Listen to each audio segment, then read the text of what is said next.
This is the Brandon Smith Show, and I'm your host, Brandon Smith, and the entire purpose of the show is one singular thing, and that is to help you live a life that much more free from dysfunction. So I am super excited about our topic today and our guest today. And before I introduce our guest, our topic today is we're going to talk about introverts. And as an introvert myself, this is kind of a selfish topic because I know what it's like to be an introvert in an extroverted world. And I can show up as an extrovert at times, but man, it wears me out. Yeah. So to talk us through this topic, I have the awesome pleasure of introducing Jennifer Kahnweiler, an expert in this field. And so Jennifer, before we go too far down the path, I want to make sure I get all of your titles because there's one in particular I really love. Oh, okay, great. Okay, so you pronounced my name right, so we're on a good start. Right out of the gate, folks. You go only downhill from here. Watch out.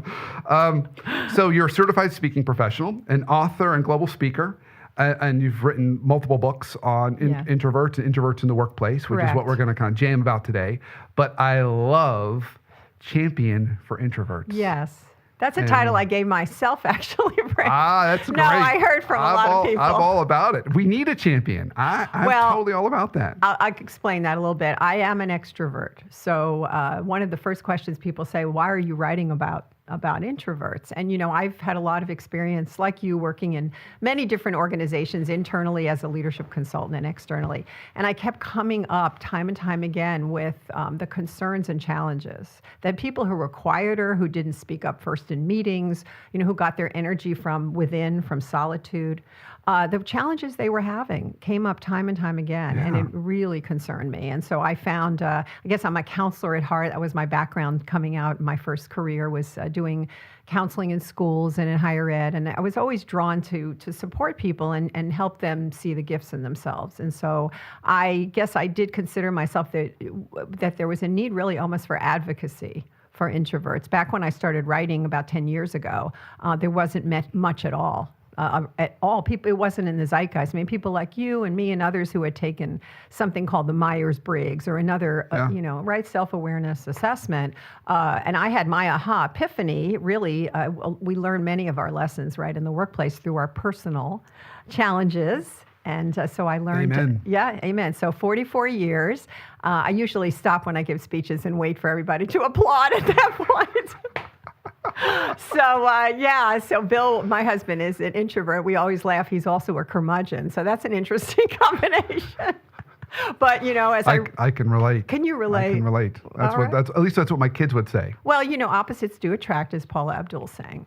But how do you keep them together? And that's what I wrote about in the last book, The Genius of Opposites. So I brought those lessons from the workplace, you know, the challenges I was seeing, as well as trying to figure out. And once I learned to accept, you know, I still am learning, but not to try to think that I could ever truly change the personality dynamic of people that I worked with or have them be somebody different. Of course, they had to flex at work, you know. Yeah. But we live in such an extroverted world and workplace that introverts sort of became my calling. And especially when I looked for books on the topic to help my people I was coaching, and I couldn't find anything. So you said, well, I guess I'm going to have to write it. I better write it. So that's when I wrote the first book, The Introverted Leader. And people said to me, that's an oxymoron, isn't it? They don't say it so much anymore.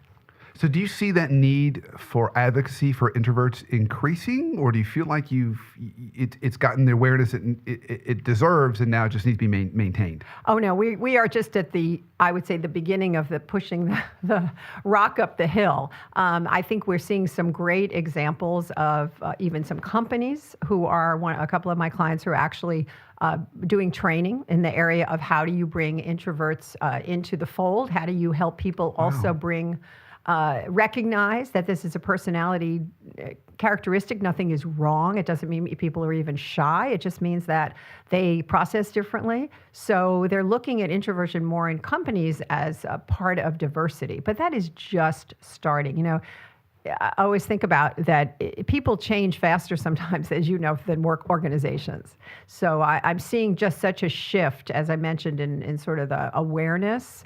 A day doesn't go by when I don't read something, even in the popular press, or hear something where somebody describes themselves as an introvert. And I remember when I was interviewed for a business publication, I think it was the Wall Street Journal, right when I had written articles about this, the reporter said to me, I am looking, Jennifer, I'm really at my wit's end. I'm looking for a senior level, C-level professional, an officer or executive to talk to me and admit that they're an introvert, because they saw it as a really pejorative term. Wow. And so when you ask about changes, we're seeing a shift there. People are starting to recognize it and own it. And the most gratifying part of the work that I've been doing over the last couple of years, Brandon, is to really see that people are kind of sitting up straighter and saying, you know what, there is nothing wrong if I wait and I need time to prepare, or if I don't want to go out every night of the week, whereas they got that message, and you and I were talking before the show, that sometimes you get the message that it's not cool to do that. Yeah. I outside of my work life, I am all introvert. All introvert. And a lot of people say that. I don't know if my wife appreciates that. I don't know. She's like, yay, that's great. He doesn't want to go out with people. Yeah. So that's where you have to talk it through, right? Yeah. So yeah, it becomes, and it's a challenge in organizations. What the key fixer there, or I say the key fix that I have found, or the thing that makes the biggest difference in companies, excuse me, or in the workplace, I don't care if you're working in a small organization or larger, is to actually take the elephant out of the room and to bring this up, to declare it and say, you know what, when I don't go to lunch with the team, it doesn't mean I don't like you guys.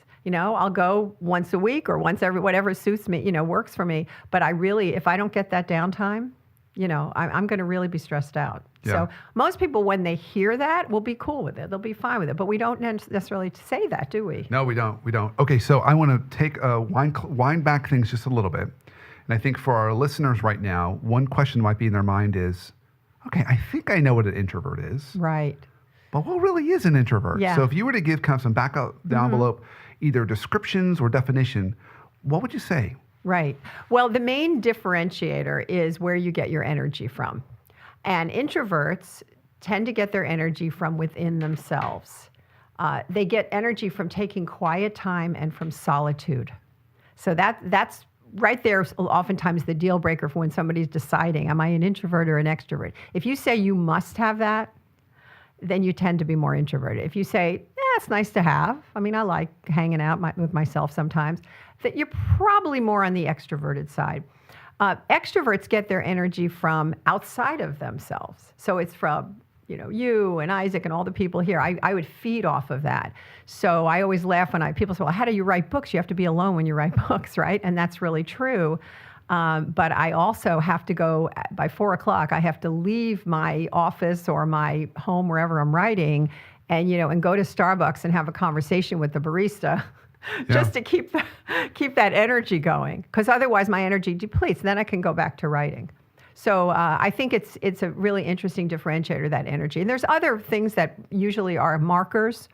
I can talk about, if you like, about whether or not you're identified as an introvert, extrovert. I will say that one of the changes, however, in the last the decade since I've been writing about this is two things. One thing we really know, we've used the term spectrum in a lot of behavioral preferences, that it really isn't either or. Like, you tend to have a preference for one or the other, but it's really, think of it like a bell curve. And so most of us are somewhere clustered towards the middle. I always laugh that, there's outliers like husband Bill, who's a real extreme introvert. You might know some. Or, we all have those friends who are party Patty, out there all the time, don't ever like to be by themselves. That's just where they get charged up. So there are those outliers, but most of us are in the middle. So I'm immediately thinking of my daughter, because she is such an extrovert, particularly the way you described it. Yeah. And so when she wants to study for a test, she says, well, can you drop me off at Starbucks? I can't study in my room by myself. Well, it's too, that quiet and that alone is actually distracting for her. Well, let me say something about that, because I'm not sure that really indicates itself that she's an extrovert. That's something that I research, and it's called communal solitude. I love that term. It came into being a few years ago, communal solitude, and you see it all the time in that scenario of a coffee shop, where you're with people, and it's like in my workplace now. I work in a shared collaborative workplace because I get more done that way. Yep, off like your daughter. Yeah. But that might have Communal to do solitude, that's communal great. solitude. Now, I love that term, and I agree with that because there are times when that actually helps me focus. But I will say my daughter every night when it gets about 10:30, 11 o'clock, she's like, Dad, come into my room, just talk to me. Okay, there you go. Then that's probably the Can we just have a conversation? Abby, it's 11 o'clock at night. I'm going, no, let's just chat. Let's just chat. Yeah. Well, listen, that's wonderful that your 16-year-old daughter is wanting to talk to you. It's wonderful, but she's like, I just don't really want to Dad needs a little introvert time. I'm like, I'm going to bed. Introvert time, sleep time. Introvert time. See, but that will help her as she goes through life and through school too. Each of us, if we know what our preferences are, because I have one daughter like that too, but she's also, as she's gotten older, she has realized that too much of that is not a good thing for her. She needs time. She's a writer too. She needs time to be by herself. So I think we get much more self-awareness, and maturity helps as well. So let's dig into this a little bit more. I want to take it from the perspective of the individual who's an introvert, kind of how they navigate kind of a world of extroversion. And then I want to take it to the realm of leaders who are introverts. And if you want to move up the ranks, how does a leader navigate that expectation as an introvert? So let's start first with the individual. Good. So I'm in the workplace. I'm a natural introvert. How do I kind of make that fit and work? Yeah. Well, I think it's first of all recognizing that you are and not hiding it, and being open about letting people know, particularly your boss. You don't have to say, I'm an introvert. But when you have your meetings one-on-one, and you should with your manager, even if they don't initiate that, one of the things you want to just touch on is the way you function best. So one of the things that helps me was when I'll give an example, when we have a meeting, if I could get the agenda ahead of time, or if you could let me know what you want me to pitch in about, that makes a world of difference when you can, what I call in the book, in the Introverted Leader, the managing up. Well, I didn't make up the term, Peter Drucker did, but it's doing that. It's also managing, you have to also we all have to look at what our strengths and weaknesses are. And so just because you might not like to be with people, we all know that, just like you do this show, it helps with marketing. Networking, I know that word people hate. Networking is something that we need to advance our career, as an example. So how can I do that in an introvert-friendly way? So how am I using social media to be a little more visible, or things that I don't have to be face-to-face with people? Can I leverage the one-on-one time to get to know people on my team or even in other parts of the company, with not having to also be going to these big schmoozing events? So there's ways, as long as I know what my strengths are. That's what I found in Quiet Influence when I was writing that, is that the most successful people who made a difference in their organizations and did get opportunities, to move and to grow, were those who actually used those strengths like writing, like preparation, like listening, engaged listening. You'll always hear, and people will say about introverts, God, they listen so well. So using that skill to build the relationships as well. So there's many opportunities to use what you do well. I think that's a really important point that I've never heard anyone quite articulate with introverts, is understanding rather than starting by saying, who am I not? Exactly. Starting by saying, who am I? Exactly. What are the strengths I have? I'm a great listener. I'm a great processor. I read really well. I prepare really well. Right. And then finding ways to use those to not only perform, but also build those proper relationships. Absolutely. That's fantastic. Okay. Yeah, well, it wasn't just that I made that up. For all the work that I've done on these books, I've always done quite a bit of qualitative research. So what I mean by that is I do, interviews, like for each of the books, at least with 50 people or even 100 on the first one. For the one where I looked at genius opposites, I interviewed 50 pairs of opposites, extroverts and introverts. What's the secret sauce there? So they told me that. And then I said, I've been out there speaking and training and doing coaching. As you get out there and you float ideas, then you get more ideas about what people are doing. So this is coming. I didn't mean to correct you. I was just saying that's coming from introverts themselves. I totally get that. Yeah. And but I think there is a certain level of courage that's required in that, to say, yes, I'm going to suspend for a minute who people want me to be, and I'm going to focus on who I am and embrace that, and then find a way to enter into the world with that. Absolutely. Which I think is important. Well, I noticed we're at break, so when we come back, I've got more questions for you. Oh, great! About Wait. how we kind of not only navigate that, but as we get more senior, and there might be more pressures for us to be a little more visible. Yeah. How do we do that too? All right. So Okay. so stay tuned. We'll be right back.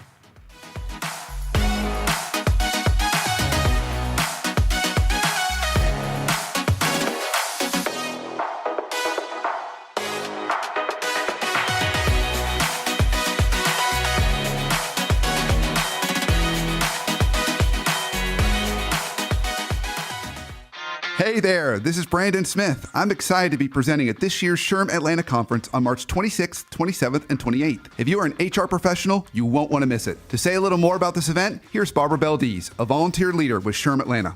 Hi, I'm Barbara Beldees, the Vice President of HR and People Services for NASCO, and I'm also a volunteer leader with SHRM Atlanta. I serve as the EVP of Member Relations.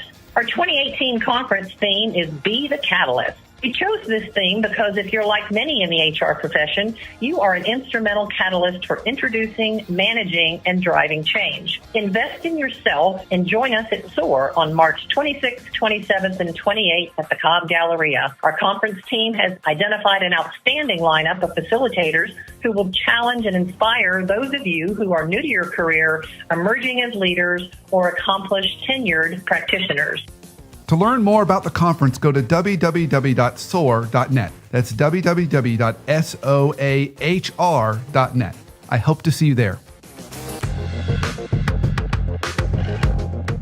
Welcome back to the Brandon Smith Show. I'm your host, Brandon Smith, and today we are talking about something I hold very near and dear to my heart, introverts. And as a introvert myself, this has been super helpful already. So Jennifer, Brandon, I'm so happy. Thank you for, of course, coming on the show and helping guide us through this.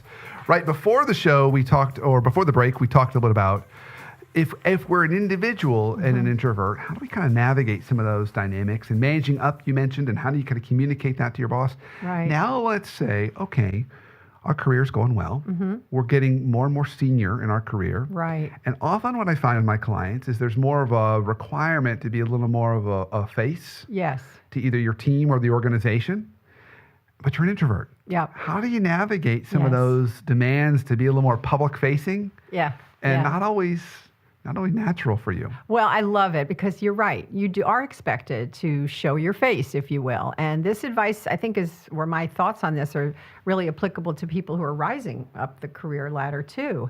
And that is, we always have choices. Number one, we have choices. So if you have an event, you don't have to go to the event the whole time. We think the expectation is, we have to go from start to finish. No, you can make an appearance. You connect with people, and then you can ease your way out. You know what I'm saying? And try to get... Okay, she already had me, folks. I don't have to go for the whole time. I'm really excited. You're making me happy already. I'm so happy. And then a lot of people talk about their escape plan. Some people talk about going to the bathroom. You understand me. Yeah, I get you. I've been living around you guys for a while, and it's rubbed off on me too. I love an escape plan. You love an escape plan. So plan for that. These conferences are one example where, executives are supposed to go to those as well. And those can wear any of us out. So I find that they use their strong preparation skills and planning to think about how they're going to maneuver those few days when they have to be out there and be, people facing all the time. And so it's okay that you don't have to always go out and go, depending on the area that you're in. I find salespeople, certainly it's a different ball game. There seems to be a lot more pressure, but you don't find as many introverts in sales true. either. You really don't. But don't think, it's very typical for people to beg off and say, I just have some work to do. You don't always have to give the full reason. So always look at the choices that you have and have a plan. I think that's really critical in these. I think, my the CEO of my publishing company, Barrett Kohler, Steve Persante, was a real advocate from the early on. He's a real introvert. And he took the chance on my first book. And he shares stories with me from time to time. And he really has grown in this day and age of publishing, a very highly successful publishing company, which is incredible, in the world that we live in. But one of the things that Steve has learned is that his preparation is critical. And so when he was first building, he started this company, he had left a larger one, and when he was first building his organization, he had asked for some advice from somebody who had been signing authors. And they went to the big book expo everybody was at. And he said, "Oh, Steve, just hang out at the bar and, you'll meet people." And that didn't go very well with him because first of all, he doesn't drink. And second of all, he just doesn't schmooze, at the bar. But what he did do is ahead of time, he set up meetings with key targeted people that we can all do this when we go to these events and kind of figure out, who we wanted to meet with, set appointments with them, spent the time doing that. And he actually signed very top authors because he did that and had the best track record ever. So again, another example of how you use your preparation and your natural strengths to really be effective and successful. He didn't do it the way, an extroverted leader might do it, but he was just, if not more, successful than this other guy. Planning, scheduling, preparation. Is that something you do well? So happy.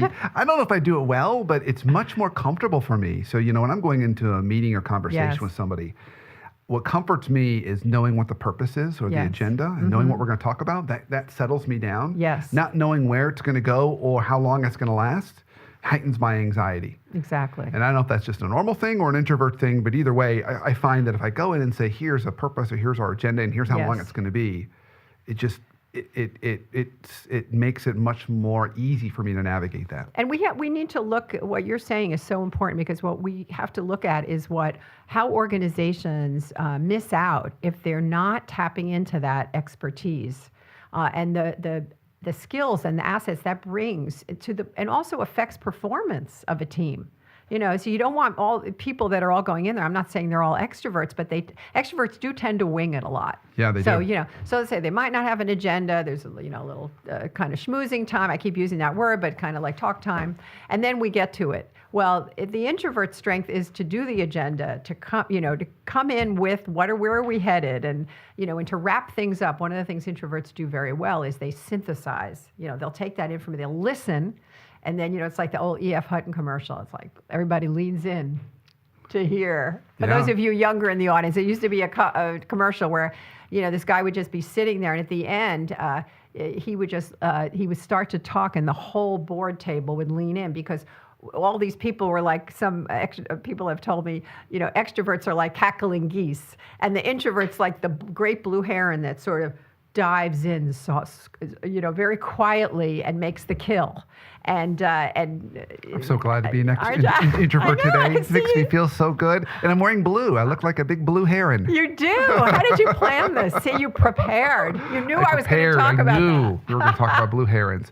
Okay, so but you said something really important. So schmoozing, networking, I think everyone gets that that's really hard for introverts. Fortunately for us, and by the way, just to tell you, I'll give you a little backstory. I can't tell you how many times, particularly when my kids were little, that I'd have to go to one of these networking events and I would pull up in my car and I'd sit in the parking lot and I'd call home and I'd ask my wife, is everyone feeling okay? Are you sure someone doesn't have a fever? You better double check. I was looking for any excuse to go home. Yes. Luckily, those events don't happen that often. That's right. Now, there is one situation that happens often. Meetings.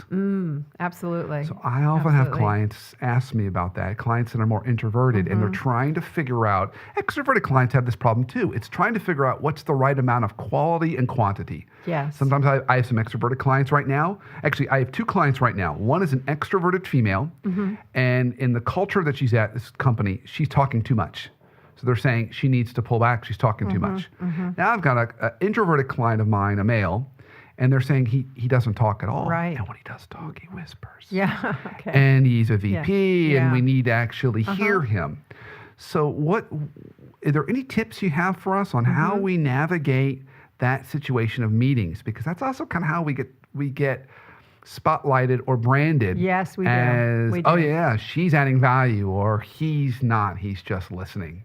Well, to the extrovert, I think that let's talk to her for a minute first, because or shorter than that, because extroverts are oftentimes not aware of what, and you may have found this with your client, not aware of how much they are speaking, and they think through talking. So keep that in mind, introverts. That's how, and you know it probably. You've seen people just talk out loud, and you're like, okay, is this something I really need to be listening in? Is this your final thought? Oh, no, I'm just brainstorming out loud. Okay. So the extrovert needs to pause. That's the key thing. You have to pause, because pausing is the time when you will allow people to absorb what you're saying, and you will not be perceived as just chat, just verbal whatever, just going on and on. Right. And your credibility will increase the less you talk, truly, the less you talk.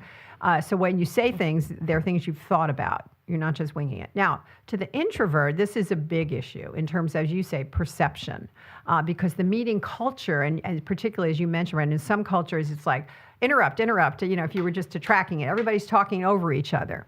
So introverts can do a couple things, as we talked earlier, about finding out what the purpose of the meeting is, even seeing if you need to be there. A lot of times I find that too much of the time we are passive in our engagement with meetings. It's a huge chunk of time, and a lot of times we don't need to be there, or we can be there for a part of it. That may not be an option, for you and your company, but really asking, again, the purpose of why you're there. If you're being interrupted, if you do speak, I think one of the things to think about is speak in the first 10 seconds, 5 to 10 seconds.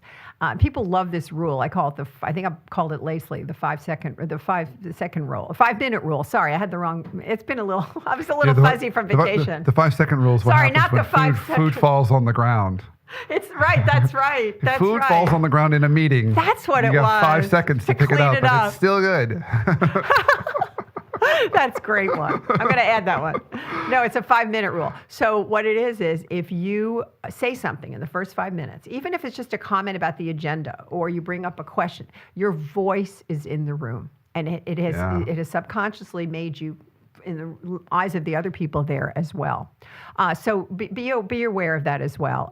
Try to find out if you are going to be contributing or having to contribute in the meeting. You can prepare for that, but sometimes you can't, right? So get over the fear thing, and nobody's judging you all the time, really. We judge ourselves so harshly. Try to plan maybe a comment or plan a question that you might ask just to get that voice in there. You look skeptical you're wondering. We're getting close on time, but there's a question I've been wanting to ask you around this. Uh-huh. So I ran a meeting. This was for kind of a board that I was sitting on, and I was the chair. And being a little more of an introvert, and part of the people who are on the kind of part of this committee had all been kind of chosen for certain reasons.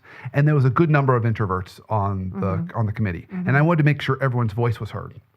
So I'm going to tell you what I did, and you tell me if this was good or not so good, okay? And seriously, you can tell me if it wasn't so good. Okay. Rather than just leaving it open for discussion, I had time for that, but then I would say, all right, now I want everyone to go around one by one and share your thoughts on this particular candidate. We were looking for a search for a candidate. Excellent. And so, and a couple of the extroverts jumped ahead. They'd be like, no, it's this person. Why do we even need to bother to do this? And I said, no, I get you. But I want to make sure everybody gets a chance to say something. And this was kind of a structure. I think inadvertently I created a structure that was good for introverts and extroverts.